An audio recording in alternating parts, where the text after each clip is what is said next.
In 2016, regardless of the weather on Mardi Gras Day, the Rex Parade will be in full bloom.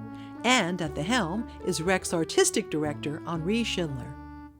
Well, this year's theme is Royal Gardens, and it's a truly extraordinary parade.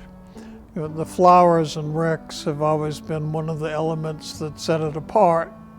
And this year, they're just glorious. Forever, man has tried to surround himself with beauty. Kings and queens and emperors and empresses would design their gardens with every bit as much care as they did their castles and their palaces. Many of those come down to us from legend and early illustrations. Many of them are more modern. So the Rex theme this year takes us to many of these gardens. Some of them still with us, many of them only memories. There's the Garden of Eden, complete with a serpent. And Elysian Fields, in Greek mythology, the final destination or heaven for favored ones, which also happens to be the name of a New Orleans street. An actual green space that exceeds most imaginations is Louis XIV's Versailles. Of course, in the creation of any parade with original floats, there's bound to be a favorite. I think my favorite float this year is dedicated to William Shakespeare, actually, but it's called Perdita's Garden.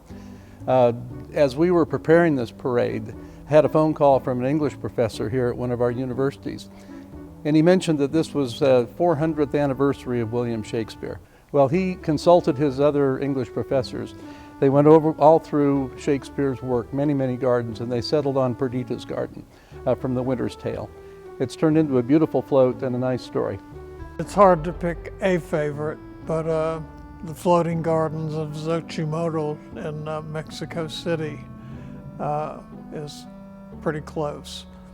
The lagoons there are home to the only known species of a salamander, and that is the figure on the front of the float.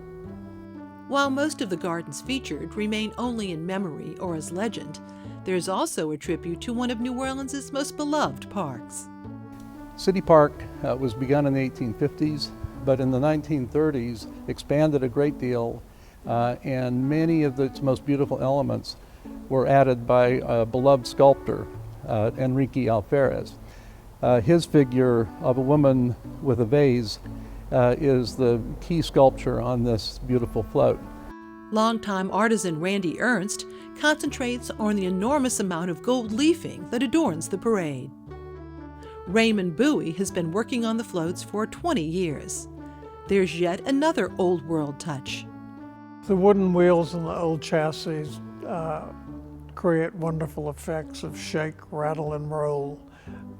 They waddle down the street, and everything on them tends to move, and it's a delightful effect. Kern Studios is responsible for the construction of the floats. For the Rex organization, parade planning is key.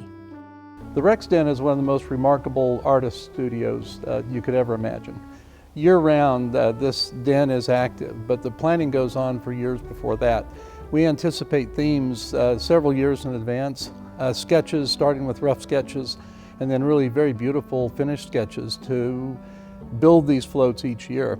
With the rolling tableau that takes great pride in its artistry, the creative process is ongoing.